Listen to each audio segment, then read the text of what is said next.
Good morning. Good morning. How are ya? What's going on? That was the first sip right there. Just savoring it. That was all right, man. Yeah, I get I cut my wake up time pretty close because I enjoy sleep, and there was no internet this morning, so I was scrambling to reset the internet router, and then I had a little snafu of whether I I think Kelly had just pressed the start button on the coffee machine. But you know, when you're waking up, you're not exactly like conversational. So I was like, is it working? Is it not? Anyway, it all came together, and You just pushed it as hard as you could a number of times. Yeah, I pushed it about 3 times, and then I just stood there like, is the water? Are you dripping or not? And you can't actually see it drip because of the container. But so I'm trying to. Anyway, I'm listening. Is it gurgling? Anyway, I got coffee. Here we go. All right, let's do it. Let's do it. I'm good. How was your week? The week was good.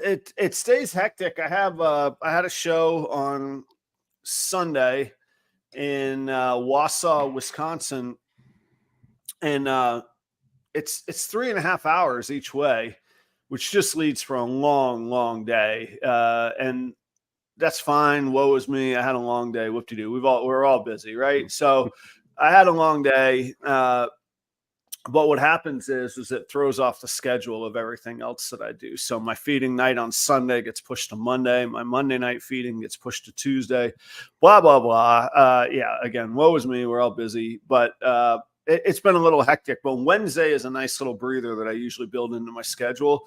Yeah. So this week I was able to make Wednesday my catch-up day. And here we are. We pop out Thursday morning, and we're going.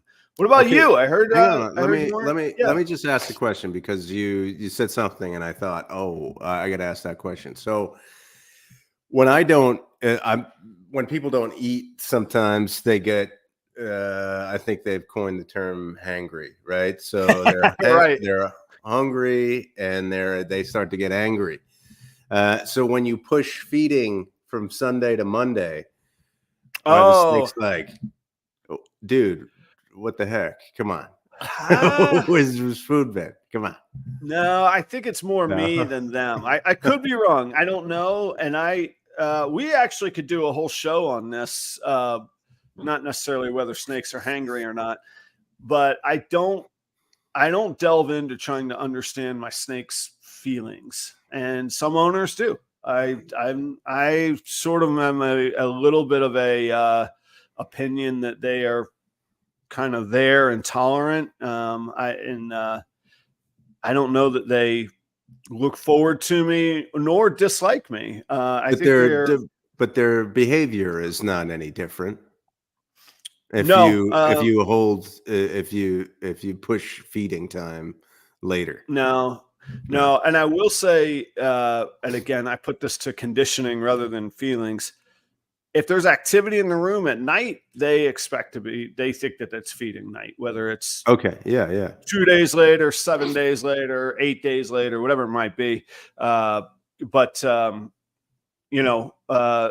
Others in the audience say, hey, if we push feeding one day, they get a little hangry. So I don't know. Hey, look, they ate, they're on their way. We're going to be today. The other thing I do is during breeding season and with hatchlings that I want to really get going, I do a second supplemental feeding day on Thursdays, Wednesdays, but again, this week it was pushed back. So they get a little supplement today if they want. And what's the supplement, like half a mouse or half a smaller one? Okay. Yeah, or for breeders, I'll double them up. But yeah, the others I'll give a little smaller little boost to. So if I've got hatchlings, like I say, trying to get established and really get some body weight on them, or what we call holdbacks, like females that I know I'm going to keep and I want to get growing a little faster, they get a little second hors d'oeuvre through the week. Do you ever and so you just choose smaller rats to feed? Do you ever like give them bits? Like, I'm going to quarter this. No, we don't do. I don't. No, I don't. What's the medieval machine where like they would like there was like 2 rollers, and they would stretch. Is it like the quarter? Oh no, What do they call that thing? Drawn and quartered. That's what I remember. But that I think that was horses or something would go in. Right. There's a Far Side comic where in medieval times Gumby had committed a crime, and that it wasn't working very well to draw and quarter him. I've always enjoyed that comic. That was a Gary Larson classic. That's such an old reference. Both of those references is both Gumby and the Far Side. Look, man, I'm. But the Far Side was awesome. I'm doing the best with what I got. Okay, yeah. I tried to explain that to my boy the other day. Look, sometimes we aren't all blessed with good looks and all these other gifts that others might have. I always liked the Far Side too. That was always my favorite. Plus Calvin and Hobbes when I was a kid. Oh, who doesn't want to run naked with a tiger? I mean, that's. I don't remember a lot of nudity in Calvin and Hobbes. Well, no, it's like ambiguous. So he's just like he didn't, yeah. It wasn't like there was like a kid's bum showing or whatever. Yeah. So my week wasn't that great. No, it was not great. Last week before the show, I was sick, and then I started feeling better. We had the show. I think we had a great show. It was good. Great solid show. Yeah. Yeah. And then sickness got worse, and then it became something different. And I was in bed all week, weekend. And so I was planning on going to a baseball game. It was the opening day of spring training over in Dunedin. I was going to watch the Blue Jays and the Phillies. With a buddy of mine who was in town, and then I was going to go to Repticon on Sunday. I missed everything. My stepdaughter had a performance, and I missed that. I was just in bed all weekend. It was terrible and awful. Sorry, man. I'm glad that you're up and about. I gotta say, you got a little. There's a little downerness, and I don't mean like you should be self-conscious about it. I mean, I can tell you're not quite back to your full. You're not back to 100 yet. Well, yeah, and it's more like everything's okay. I'm taking an antibiotic, which is like making me kind of dizzy. That's like one of the side effects. So it's just strange. So anyway, bear with me if I'm not my usual self. Well, but I feel like I'm doing all right so far. Okay, no, you're doing great so far. I'm happy that the show goes on, man. Like just the fact that there's reliability and durability, because we're starting to get a little time under our belt doing this thing too. This is pretty cool. Yeah, what do we got here? This is what are we at here? We're at 6 months. Yeah, we must have started in. Did we do any shows when I was in Florida? Yeah, I'm thinking it was September. We did some Florida shows. We did do Florida shows. So, well, I left Florida on September 1st. So it must have been Florida August. Shows, then it was August. Yeah, we're into our second half of the year. Change. Yeah, that's right. It's pretty good. Yeah. Well, I was washing dishes yesterday. Wednesday, I have on my which everybody knows, my little to-do list of reminders that pop up weekly. On Wednesdays, it says wash any dishes left over, which does two things. It makes me get on track, but it also inherently gives me permission to not wash dishes earlier in the week, because Wednesday is for catching up dishes. So it's a nice little procrastination and get something done tool. So, and when I say dishes, I'm talking my tubs that I change out and blah blah blah. It's at the dishwashing station there. The thing about washing dishes is you kind of get in this zone where you gotta be thinking about something, because you're just staring at a wall doing the repeated action over and over. And that's when I do good thinking when I'm washing dishes. And I was really thinking about the rodent market, and I've been poking around, slightly participating / jumping into this rodent market for the past 6-7 months. And I had some thoughts come to my mind. And then I was like, man, I started making some analogies and thinking of some different things. And I was like, this is stuff I got to talk with Joe about. So hence the message at midday in my scrawled writing of show notes. Let's let it focus. There we go. That's what I sent Joe. And he was like, oh yeah, that'll be wonderful right there. So if you would, humor me, I think I could tie together observations from the rodent market, lessons learned from ranch dressing, and really some lessons we should have learned from 16, 17, 18th century colonial imperialism. I think we can have some fun here is really what I'm saying. Okay. That sounds like fun. I'm excited to see how you tie all of this together. I think it can be tied together. The rodent market. How do you tap into the rodent market? Where do you start there? I mean, you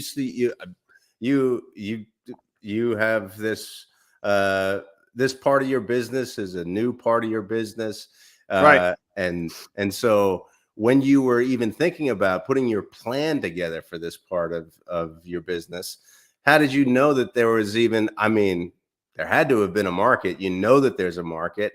How do you know how big that market is? How do you know how big that you can go? All of that Right. kind of different, all of that stuff. Where did you go to try and figure that kind of stuff out? Perfect. I would give you that answer and the context.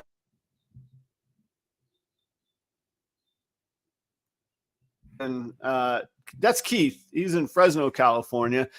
Keith has sponsored the show kindly, but he also is working with the Stranger Gene in a variety of recessive projects. So I know for sure pied, clown, axanthic. I've got 2 steaks for Keith, and one of them is one of the cornerstones of my breeding project this year with a clown VPI axanthic. Check out Creative Genetics on Morph Market Instagram.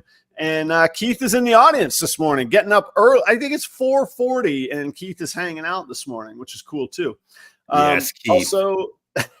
Also, Cold Blooded Cafe. You guys know that I feed most of my adults frozen thawed rats, and I get all my rats from Cold Blooded Cafe. I was a customer of theirs long before. For over a year, I was a customer of theirs before I ever engaged with advertising with them. Use the promo code proper11. You're going to get 11% off of your order from Cold Blooded Cafe. Last but not least, not an official sponsor of this show, but a very good friend of Proper Royals. That's Charlie at Gray Rider, reptilesshedtesting.com. He just rolled out 2 new shed tests for DG, all the DGs, and VPI axanthic. So Charlie is creating his own shed tests. He's got the relationships with the genetic labs. He is rolling. He's off and rolling. Fantastic experience. Check out shedtesting.com and use the promo code proper15. You're going to get 15% off of 2 whole orders. No fine print. I don't know how many sheds you could send them to get 15% off. Just let it rip. 2 whole orders. So there we go. Joe, to your question, the context of the rodent market is there's a couple cornerstones that, and I want to try and not ramble for the next 45 minutes. So you're going to have to regulate. You're going to have to be the referee, interrupt me, clarify, shut me down, slow me down. Okay. But okay, so the rodent market, you asked, how do you get into the market? What's the size, the scope, the opportunity? Why do this, right? The rodent market, a couple key points. The rodent market is huge. Not everybody, and when I say everybody, I mean reptile keepers. Not everybody has ball pythons. Not everybody has cobras. Not everybody has boa constrictors. Not everybody has corn snakes. All of those eat rodents. Some of them eat other things, but they all eat rodents. Okay. Even if people aren't buying snakes, the established pet and breeder market still need rodents. So rodents is a nice, predictable flatline hedge against the ups and downs of the bigger, more appetizing market when we look at bigger paydays and bigger purchase prices. But the reliability and stability of the rodent market is very appetizing, because in any economy, you like predictability and stability. Okay, right. Cool. Yeah. Yeah. The other thing I noticed, though, and that I've come to believe and that I'm embracing right now, and it's actually driving my business decisions. Everybody, this is all with the caveat that I've been at breeding rodents for less than 6 months and selling them for about 40 days. So this is my thoughts and mental accumulation. Oh, look at Matt showing up. Look at that. KMB Reptiles. How about that, huh? I got to say, Matt, I cherish a t-shirt that has a good fitting neck, and I'm not the biggest dude, so having a nice fitting neck is nice. This is a good t-shirt right here. Nice. And since we're interrupting and going off, I do want to say that I was really disappointed not to go to Tampa Repticon. And I wanted to say that there was a comment that there was going to be a t-shirt ready for me, all that stuff. And I want to say sorry, especially I think to Sundog. Is that right? Sundog, that's Sarah and Josh. Yeah. I got a message saying, look, he didn't show up. I really don't know what to make of Joe. Sorry. I was so sorry. Very questionable. About that. I really wanted to get there, and I just couldn't. It just wasn't in the cards. So I'm really sorry. So anyway, all right. I don't think I said that enough when I said I talked about my weekend, and that was one of the things that I was really upset about. Well, for Tampa, anyhow, you got another show in June coming up, so you got another chance to make good, but you might need to do both days to make up for it. I don't know. We're gonna. I don't think that's gonna count, though. My goal is 2 this year. If I just go to 2 days of Tampa Repticon, that's not gonna count. I'm gonna need your insight. I don't really understand penance and all of that sort of stuff, but I think you could. We'll talk about that next show. We'll figure this out. Okay, we have time. All right. Okay, so continue. All right. So here's the aha moment of what's driving some of my rodent business decision making right now, and that is it week to week sourcing a rodent doesn't seem to be the problem in general. Any given time, you generally can get and find what you need. The challenge comes when you want a reliable, stable producer. So if I, as a buyer of rodents, if I have 50 snakes and I want to buy 50 rodents a week, having a producer that I can rely upon to produce 50 rodents at a fair price that would make it worthwhile for me not to breed them, not to put the time, the effort, the convincing my wife that I need rodents in a shed. A reliable producer is where the challenge comes. From week to week, you could generally find 50 rodents, but you spend 3 days of your week calling, hey, can I get them this week? Do you have them this week? All right, I'll go to the pet store. Oh, let's hope the pet store supplier gets them. And really, so wait, really? Yeah, daily almost. I get inquiries of what rodents do you have? I just last night, I'm going to read you a text just last night that I got. I won't say who it's from, and I didn't show prep this, so I don't have it staged right here. But chime in, audience. Is this okay? Yeah, Sundogs. This is facts right there. So as you're looking for that, so a big part of your weekly activity, if you have a stable of snakes, do we call them a stable? What do we call them? We'll call it a stable. Let's go. A stable of snakes. A big part of that is making sure that you have food for the next week. That's correct. Big time. Because I'm shocked. Right. Actually, This is the aha moment right here, man. This is what I'm washing dishes and I'm thinking, what in the world? Look, yeah, our local pet store goes through 8 to 10,000 rodents a month. The demand is incredible, nearly insatiable. I get a text last night, somebody asking if they can buy sexed rodents from me, so males and females in X and Y quantity. Yeah, I want to start breeding ASFs in my area. It's impossible to get a steady supply of ASF. Ask Jeremy and Holly, Snakes for the Memories. They, pardon the language, they damn near quit the whole industry because of the challenge of getting rodents. So the challenge, yeah, look, I mean, it revolves around it. Look, Grace was saying, yeah, I'm going to get my ASFs this weekend. You spend your week lining up when you're going to get your rodents for your animals, and almost invariably what happens is you have to start breeding your own, because if you want a steady supply, you're going to take care of number one first. okay. So the rodent game to me. So wait, hang on a second. Sure. So let's say you have a stable and you go, okay, I need this many rodents for next week. You go to the same place and sometimes you go, okay, I'm going to need 50 snakes or 50 rodents for next week. You go to that place and they go, yeah, we don't have them this week. That's right. That's what happens. That's what happens. Okay. All right. And they look at you and they go, it's not here. Yeah. Right. Okay. All right. So in Jacksonville, and I honestly probably didn't realize I knew I had it good. I probably didn't realize quite how good I had it. So shout out to Tito at Tradesman Exotics. Tito was my ASF breeder.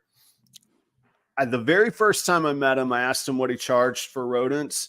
And from that day forward, I never once worried about price. I never once worried about the quantity. I didn't even count the ones that he handed me. He gives me a box. I give him his old box. He tells me what to Venmo him. Thank you very much. Boom. And I get chills talking about it. It was reliable. I didn't have to worry about it. And the flip side is I was a reliable customer. He knew, no ifs, ands, or buts, Adam was taking these rodents and he would pay me on the spot. Boom. Right. But what happened? So we had a great situation. But so what's driving my decisions now is how much will I sell? Not if I should sell rodents, but yes, if I should sell them. So if I know, and I'm at the early stages right now. So right now, I'll give very transparent. I have two customers. I have one customer that wants 50 rodents every 2 weeks, and I have another customer that wants 5 rodents every week. Okay. They've been steady with it. I'm committed to them on that. But I think that the name of the rodent game is not, can I produce rodents and can I sell them? It's how to engage and keep the customer. And the answer is eliminating this ups and downs and irregularities of whether I could produce for them or not.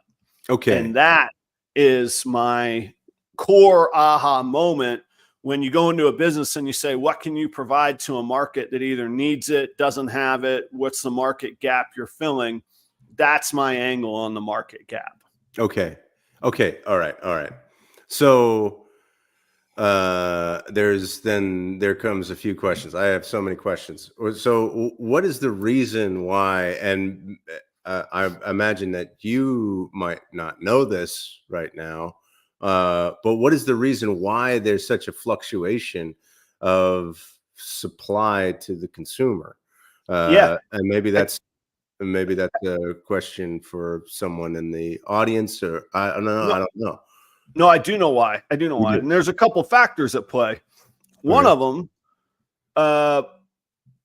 being greed and or imperialism. Yeah, there's a couple things at play. So first you have first you have Mother Nature doing what the hell she wants to do. Sometimes the rodents don't produce. You can yell at a rat all you want, but it may or may not produce for you the next week. And I get that. The larger the quantity of rodents that you're breeding, the stronger your hedge is against that. If you have 3 colonies and one doesn't produce, that's 30% drop off. If you have 45 colonies and 2 don't produce, that's less than 10% drop off. So you can hedge with quantity. The second thing is the conditions in which you outfit your facility. It's really highlighted in Minnesota. I learned firsthand that if the ambient temperature drops below about 55 degrees, you're not going to get any AS. And I'm breed ASFs, everybody, for the disclaimer. I only breed African soft furs. And Joe's been a little loose with rodent, rat interchange. That's okay. We're all talking about rodents here, but my particular one in this case is ASF. If your facility drops below, like say for ASFs, 55, you're not going to get any production. And if it's below 68 to 70, you're dropping way off. You want these things enjoying life. I mean, let's just think about the steps it takes to create a rodent. They're going to want to be comfortable to get in the mood kind of deal. So the other thing is you got to be able to feed them. There's overhead. You have to have the resources to go buy the good food to feed them. But the main problem, none of that's rocket science. It is a little bit of science, but it's not rocket science. The main problem, though, is a lack of restraint and control of what you sell and when. I think most sellers, including pet stores and rodent breeders, say, I'm taking all the money I can get right here, right now. Sure. Tomorrow isn't promised. You don't know if these customers are going to come back. I'm not making promises to anybody. You put your money on the table, boom, you buy the rodent and it's gone. Yeah. So my relationship with the customers is very transparent, and I try and explain that to them. If you commit to buying and we come up with basically a subscription social contract, I will hold back what you need, but you got to be reliable from buying them from me. If you drop off, you go to the end of the line. You've been a customer for a long time. Maybe I'll let you drop off 1 week. But so in that conversation where somebody was asking me for sexed rodents, I said, I can do that for you, but I need to know by Monday that you're going to do that, and I need you to pay for them, and I'll hold them back, and then I'll deliver them to you in mid-March. He says, the days didn't line up. This is very good. I know exactly. It's a good partner, a good friend, and it's a Patreon member. He says, you know what? That's not going to line up. I'm not going to be where you're going to be on the delivery day. Let's let it go. But that's why I would do that. So my pitch that I don't see very often is, let's have a handshake deal. You tell me what you need when you need it, and I'll hit that target, and I'll commit to you. Right. If you break that commitment, I'm going to move on, because Lord knows there's another person that will sign up to take these rodents off my hands. Yeah. So your approach, hang on a second. Yeah. So your approach, what you're doing is different, because what you're saying is, I'm going to do, and that would be my other question is, once you saw that this market or the supply was unreliable, you go, okay, well, let me try and be the reliable provider to the customer, right? So you said, okay, so I'm not going to sell. So if you come to me and we have a deal, I'm not going to sell these off for you. And I'm going to continue to breed for you over a period of time. Is that right? Yeah. I want the long-term consistent play. I'm a big believer in that. It's been, whether it's my savings and investing mentality. I'm a S&P index fund kind of guy. I'm not a buy this hot stock kind of guy. Yeah. If you so you go, I'm gonna even if somebody comes along and offers me double what you're paying, I go, no, I got a deal. I'm the consistent. That's what your response would be. Absolutely. And I love the expression. I talked about it in restaurants a lot, especially in resort destinations where you might not see somebody again for a year or two because it's a destination. I would tell my team, I would tell my staff, I would tell the resort operators, you can shear a sheep many, many times. You can only skin a sheep once. If you skin a sheep, you better be a life-changing amount of money that you're making from skinning them, because they're going to leave a report about you. They're going to leave reviews. They're going to tell their friends. But if you shear them, they come back, they're comfortable, they enjoy the experience, there's good value, they return. And the return is almost always more than you could ever possibly imagine for a single time payoff. Right. The return is always better, right? Yeah. So that's really been the outlook. And what I found is that it requires restraint, because I actually get inquiries constantly about rodents. I took some to a show 2 weeks ago, sold them out instantly. Yeah. Word got out in Wausau, Wisconsin, where I was not allowed to sell them, not because they were illegal, but because the vendor didn't want rodents and mammals in the building, which was fine. And I respected that. For the record, I did not bring them in the building. But I had 2 bulk orders of 100+ rodents that I sold out of the back of the truck that morning on pre-sales. So the demand is there, but I got to make sure that I have the steady purchase lined up. I want to treat them like absolute gold. What that has to do with imperialism is what here's the other thing I see in the market. And this is interesting. This is where my mentality has been shaped by some other breeders in the area, some other snake breeders in the area, but also some behaviors that I see. So when I was doing my research and learning about these rodents, I heard people say things like, and even in the audience, it was talked about, we'll charge a premium for sexed rodents versus just ones that I grab. There's a little bit of extra work that goes into it, and that's a huge scale. My typical pricing of my rodents, of what most people would buy, is going to be around $3 per animal of what people would buy to feed a subadult to an adult ball python. Okay. The local pet store, the Icon in town, they sell them for $10.50 a rodent. Wow. Right? Can you imagine somebody saying, man, I love how these recessive XYZ genes look. I want to get into breeding these. And you say, the reality is you're probably going to own 10 to 15 to 20 snakes as a hobby breeder. And then they go, well, how often do they eat? And you go, well, on average, probably once a week, sometimes of the year, a little bit more, sometimes a little bit less. So you're going to have 52 weeks of paying $10 per rodent. That's $520 per snake. That's $520 a year. Times 10, that's 5,000. Times 20, that's $10,000 to own 20 snakes a year.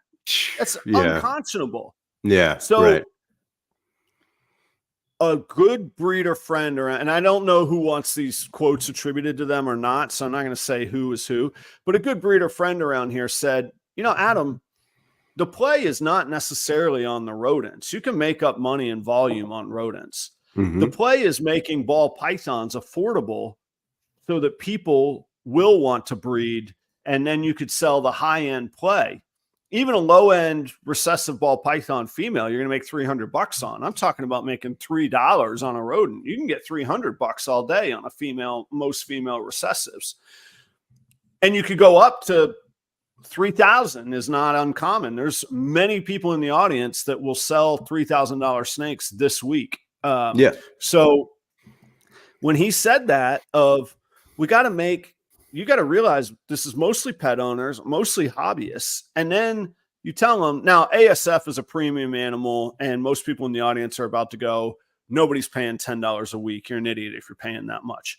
I get it. But if all you know of is the local pet store, not the rodent underground, the reptile YouTube world, Right. you're strolling into the pet store, and you're like me. I mean, most of you go, okay, where do I go to get rodents? You're doing your research. You're going, okay, this is a cool looking animal. I love this banana pied because that's the coolest damn thing I've ever seen.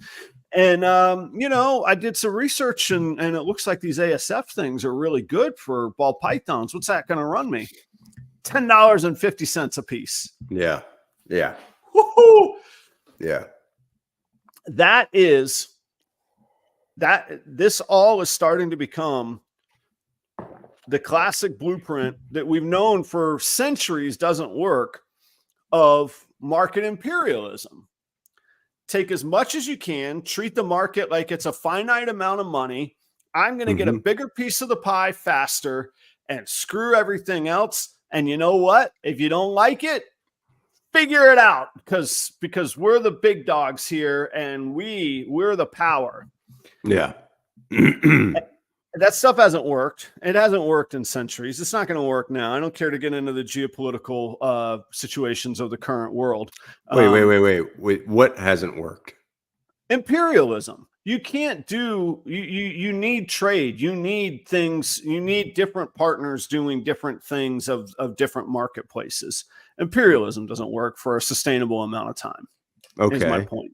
Okay. And the mentality of, so what did imperialism rely on?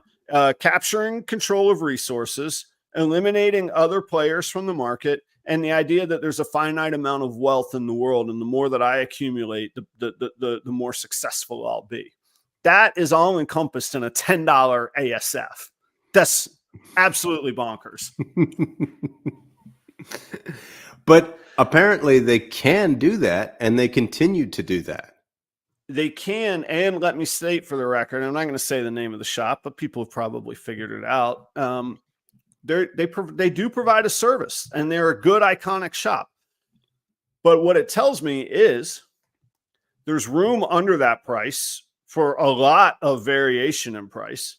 There's high demand. And we're even seeing that in the chat, right? Yeah. There's high demand because, to your point, they are getting that price. They didn't just make that price up and go, watch me be Dr. Evil. I think there's a little Dr. Evil in there. But so, I don't knock them, and they have overhead. They have employees. They have all different.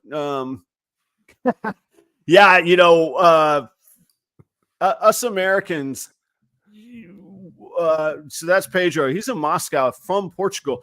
Portugal was one of the great seafaring trading countries in history. And the whole miniseries of Shogun is coming out. They're Americans, I don't think, really fully embrace the history of imperialism the way that European colonial powers did. Anyway, I'll move on the imperialism stuff. But what I'm saying is they're behaving like imperialists with these rodents, and that provides a huge market gap for some, whiz bang kid like myself to go, I think that there's a space here for me to get into it. You're not guilty, Pedro. We can't choose where we were born into. I'm just saying, historically, I appreciate the trade dominance and power that was Portugal. It was impressive, their trade abilities.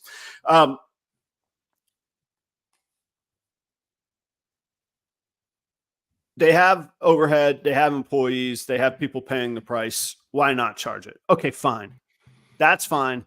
But that leaves room for people to come along.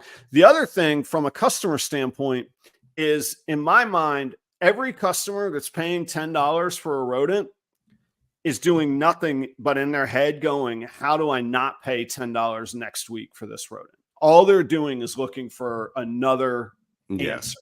Yeah. Versus, I hope I'm attracting customers that say, I could stop looking. I want customers like I was for Tito. I don't worry about it. I call up Adam. I tell him what I need. I give him the money, and boom, I get all the time back in my life, and the value of these rodents is reliable, and on we go. I think that's the major play in rodents is my prediction. Sorry, you asked one question earlier. Why do these variations happen in the market? Why do they sell out? Yeah. The other problem is once a year, a female ball python, if all goes well, has 6 more to 8 more or 10 more little mouths to feed. Okay. And while we all breed year round, there is a concentration of these babies that happens from about July through October. Yeah. Where demand really spikes. Yeah. And I'll be transparent. I have not figured out what I'm going to tell my clients when they go, I need the 50 I usually have. Right. Right. But now I need 30 of the tiniest ones that you normally would hold back to make the big ones that I normally need. I need those now. That's going to skew things as well. Yeah. Yeah. I wonder, and how do you do that? Because you need to have like a reserve almost for those particular time periods. And do you know specifically when those time periods are? Yeah, you know predictably that's going to spike starting in July. Okay. And that spike is going to continue through October and November. So is there a way to breed more during those times or no? There is, but here's the thing from a producer. You do ramp up some. But if I have the capability to produce more and there seems to be an insatiable market, it's not like I'm not producing the maximum I can produce now. It's not like I go, well, all these people are knocking on my door. I'm going to wait for only 6 months a year to really be a bad producer. You get what I'm saying? But can you do that? You could. Would it be profitable to do that? I don't know, and I don't have the experience on that, but I have an idea. Go ahead. Okay. Because I think we have all been trained to streamline our lives in a certain way. I mean, that's why Amazon is so big. That's why Walmart is so big, right? Because you want to go, like, you can't. All of a sudden, I have a deal with you. All of a sudden, I need more ASF, right? Right. All of a sudden, I need more ASF. And so I got to go to you, and then I got to go to this other person that maybe I search down, and they've got enough for me already. So I'm jumping from you, and I'm going to this other person. Right. And that would be the loss. That would be your loss of the customer. So so what's your idea? Well, that's where ranch dressing comes in. Okay. What if I told you this was quite a dish cleaning session? Quite a journey I went on yesterday. Yeah. Took a long stroll in Adam's mind yesterday. What if I told you before 1952, Americans ate salad and never once put ranch on their salad before 1952? It happened. Vegetables and salads were invented long before ranch dressing was. 1952, a guy named Henson invents ranch dressing. By the early 60s, he's selling his ranch dressing packets via mail that he's advertising in little magazines that people are buying. He's a salesman in Anchorage, Alaska. At the age of 35, he quits being a salesman in Anchorage, Alaska, moves just outside Santa Barbara, California, and he rents a guest house on a ranch. This is all true. Okay. Fast forward to 1972. He sells his recipe and production facilities for $8 million. And Hidden Valley Ranch is officially born in a commercial setting and he rides off into the salad dressing sunset. By 1992, ranch is Americans' favorite salad dressing. And today we know ranch as this ubiquitous dip, wings dip, put chips in it, put it on salads, pizza dip, mix it with buffalo sauce. You could do all kinds of stuff with it, right? The hell does ranch dressing have to do with anything? In business, I'm a big believer. I am not the trailblazer. I'm not the guy that wants to create a new market. In restaurants, this is just convenient that I bring up ranch again, but it's actually not related. Burgers, chicken tenders, steak, ranch dressing will pay 80 to 90% of your bills. Why screw around with elk, which is delicious, bison, which is delicious, octopus carpaccio, which I love? I don't have the time and effort to educate people on why they need octopus carpaccio in their life and make it profitable. It's not going to happen. It doesn't matter how good of a product it is. I'm not the guy for it.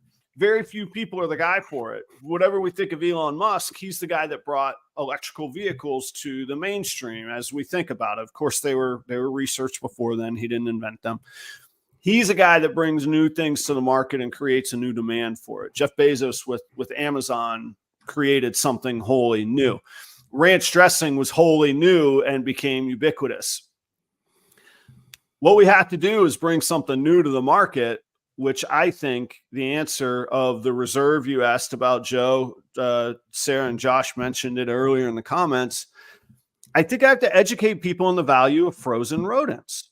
That's the answer to the hedge. Okay. I year-round max out my production. I sell X% to reliable, subscription-minded customers. I freeze the excess. When the hatchlings come, I sell the babies that would have become the regular stock, and I substitute the regular stock for this new ranch dressing that I'm going to call frozen ASFs, that I have to educate people on why they're going to love it and how they're going to feed their animals that. That's what I'm trying to figure out how to do.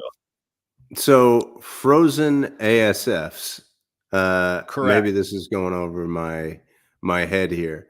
Frozen ASFs are not really a thing? They're not really a thing. That's correct. Okay. You want frozen because rats, you want to have an ASF because of their soft fur. Yeah. And okay. so when you freeze them, they're not soft fur. No, they are still soft fur. And it does go back to the root of why an ASF in the first place. So let's go all the way back. Okay. Yeah. All right. ASFs, the theory goes, I'm not saying this is factually rooted. The theory goes, ball pythons eat them more regularly and reliably. So when ball pythons are notorious picky eaters, an ASF is a cure-all problem. You throw that thing in there and boom, they're going to eat. Second, the theory also goes, the pitch goes, they have a higher protein content. They build stronger, thicker, healthier bodies.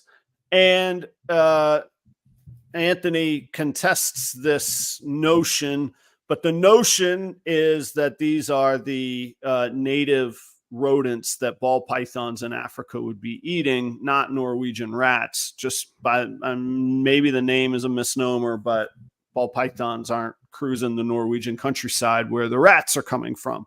Mm-hmm. All those things combined lead people to prefer ASFs to rats if they're an ASF people. And other people prefer rats to ASFs. They would never touch ASFs because they're hard to get a hold of and they don't want to be blah, blah, blah. As ODGC Exotic says, our dad's gone crazy Exotic says, frozen takes way more time. I would contest once you have a system, it doesn't take more time, but it does take conditioning your animals. I feed all mine frozen very quickly. So to avoid this up and down swing of the market, I think I have to introduce a new product. I have to tell people and educate people why they should care about frozen ASFs. You could get frozen rats, but frozen ASFs are very, very rare. And even if you Googled frozen ASFs for sale right now, you would find them in the $7 to $8 per rodent range. Okay. Then you got to pay shipping on top of that. Okay. It's a nightmare. No, it doesn't exist yet. So I got to start on the base level with my customers going, hey, there's going to be a spike in demand and I want to stay loyal to you. But if you are the spike in demand, you might need to consider a frozen option, which means I probably need to hand out some frozen ones ahead of time and go, give it a try. See if you can start getting your animals to be able to take these frozen ones. Okay.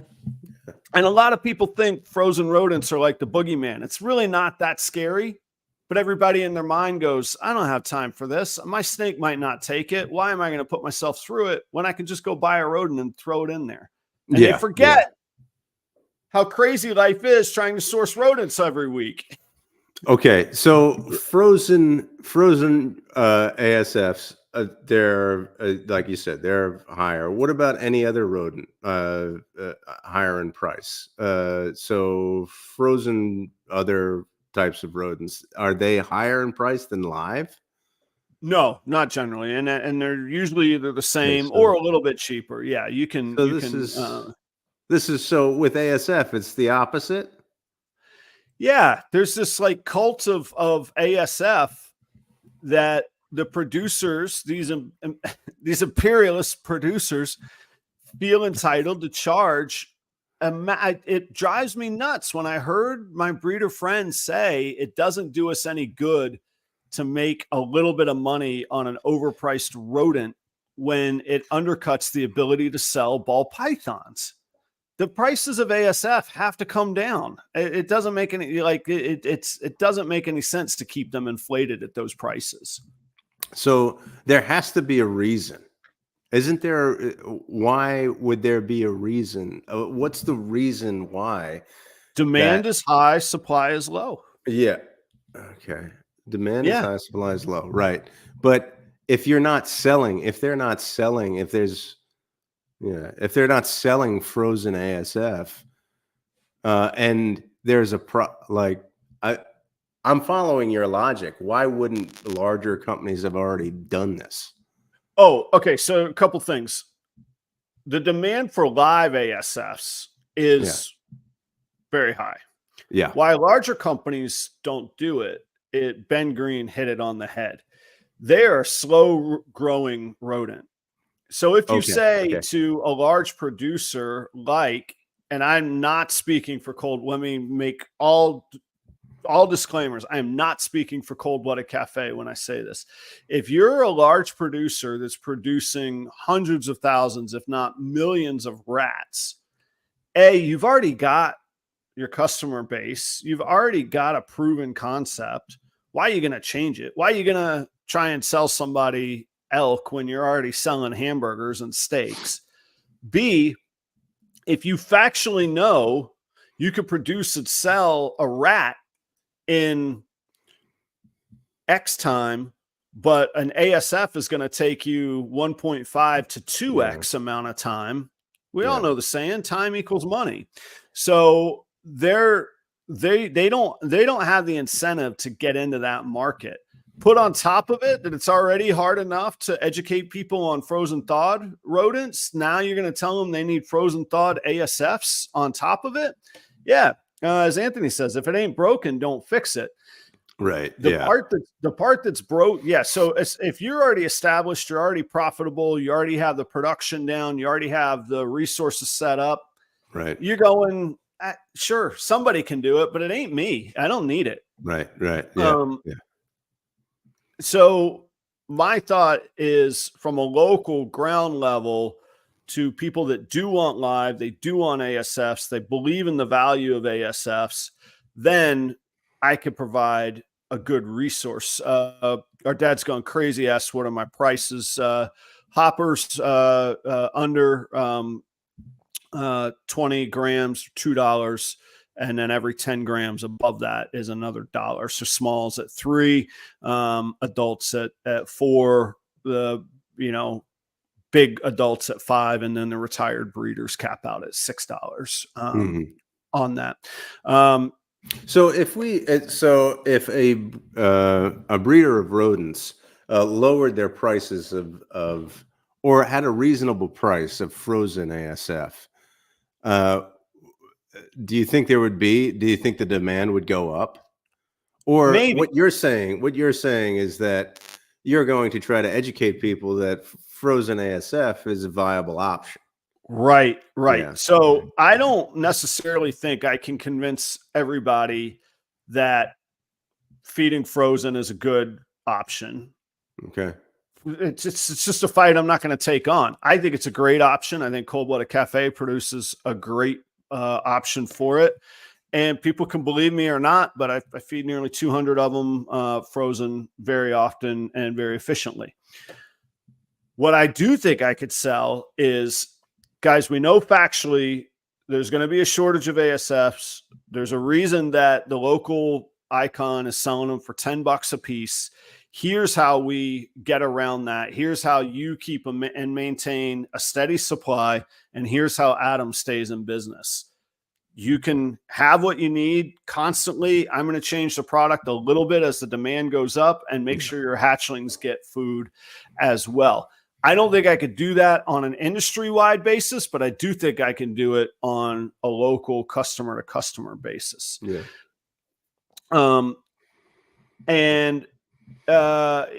Okay, cool. So yeah, our dad's gone crazy. Says you're right where I am on prices. So the other benefit that I think, and this is pulling back the curtain on my sales angles. If somebody comes to me and says, "Hey, I need 20 ASFs every week from you," my first question is, "Oh, what are you breeding?" Ball pythons. I'm going to bring you your 20 ASFs, and I'm going to drop off a current available inventory list of ball pythons. Okay. Yeah. It's a new sales avenue. If I have beautiful rodents, maybe I have beautiful and healthy ball pythons. Yeah. You see what I mean? So again, this is another ranch analogy that I just made up.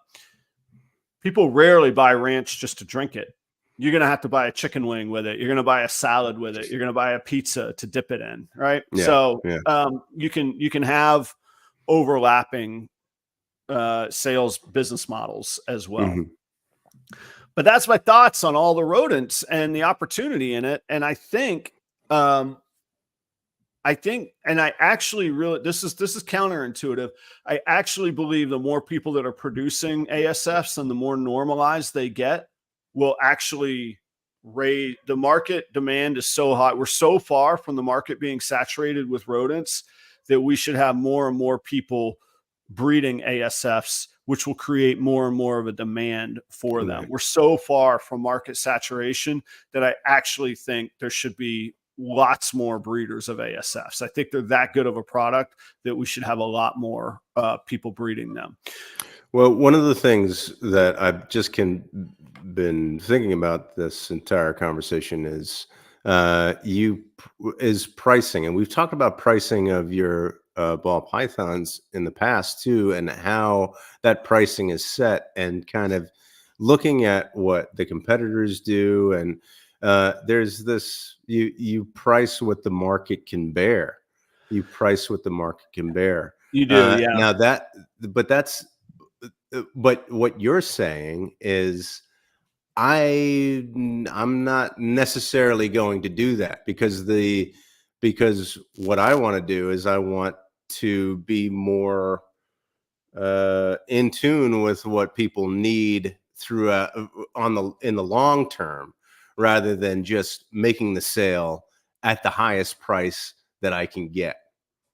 Right. And there's our point to Chris at Paradigm, also a Patreon subscriber. No one seems to sell frozen ASFs. I'd love to purchase them.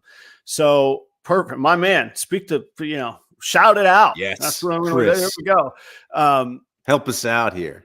or help Adam out. We're gonna have some little trickle down economics, Joe. I'm gonna make it work for the first time ever. This will no. Yeah. So well, all right. Look, I'm a believer in capitalism. I'm a believer in this needs to be a profitable endeavor. This is a business. So yes, you price where the market can bear. But I think what's missing in the rodent community is flat out old fashioned customer service. I have a reliable product that you can get reliably and dependably from me. And as a producer, I'll be loyal to you as a customer. The only thing I ask in return is that as a customer, I need you to be loyal to me. And I will sacrifice a little bit of price for that long-term certainty and reliability if we can make that happen. Yeah, it's very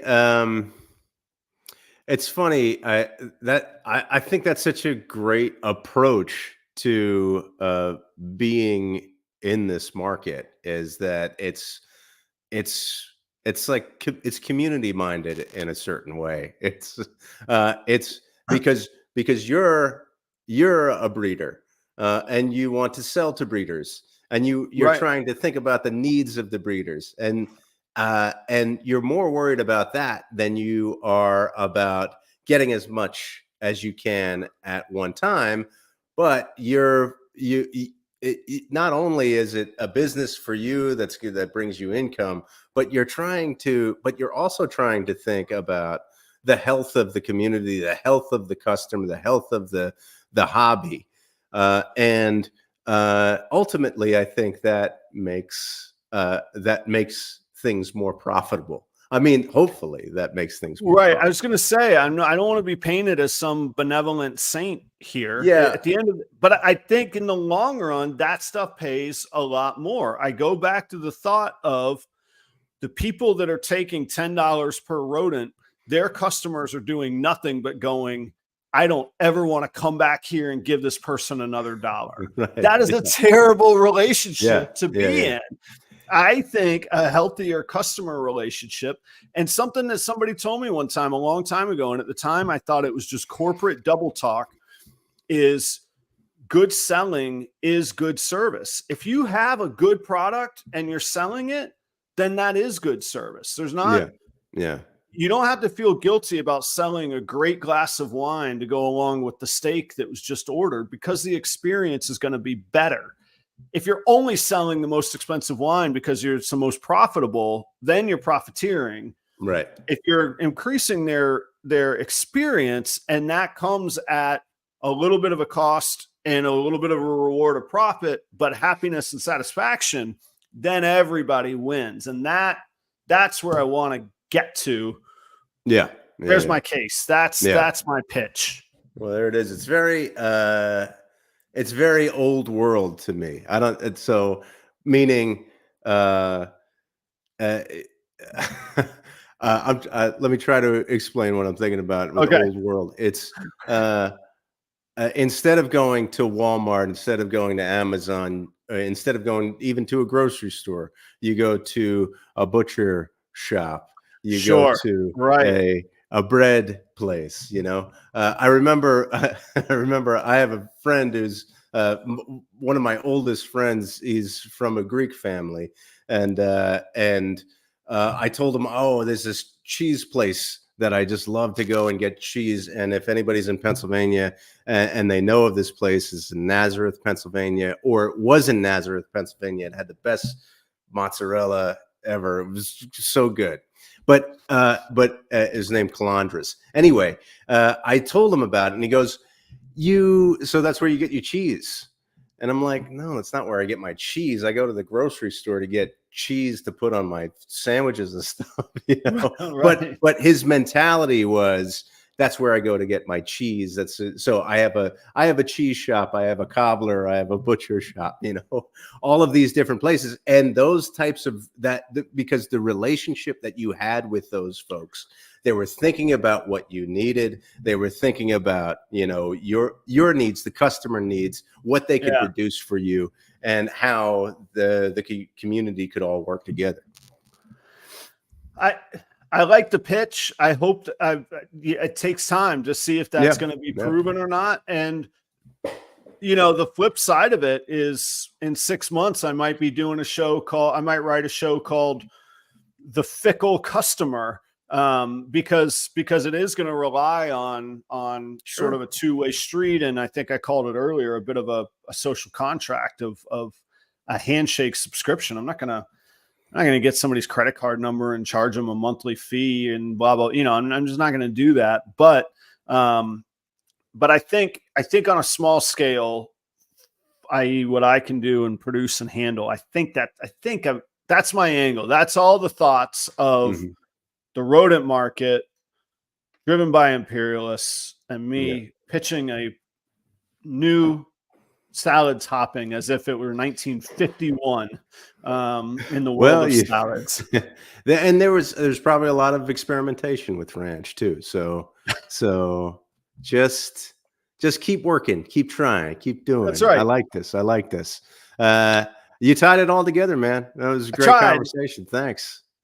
Thank you for rolling with me. I actually like our show to be more collaborative, but I just got on a hot streak and was like, I got to roll with it. So I appreciate your patience with it. Of course. Yes. And apparently there was so many comments from the chat today. So much engagement. This was a great conversation. Thanks so much, everybody. Thank you, audience. We hit I didn't see the number 40, but I saw 39. We had 39 people hanging out, engaged. I was hoping to get to that. I got to see what the metrics, maybe like sometimes you don't see it, but then it shows on the metrics that it actually happened.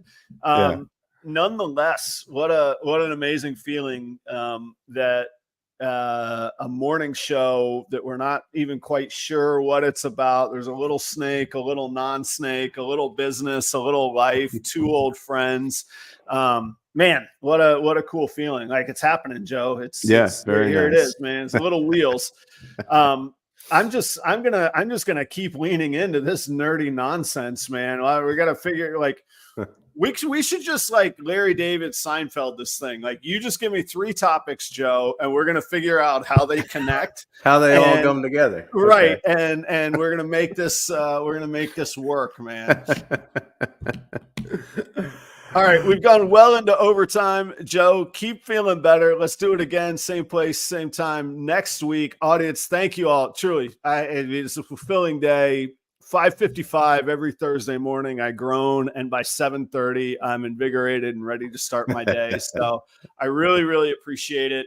Check out the sponsors, Keith at Creative Genetics at Cold Blooded Cafe. Joe, take us home, man. Thanks, everybody. We'll see you next week.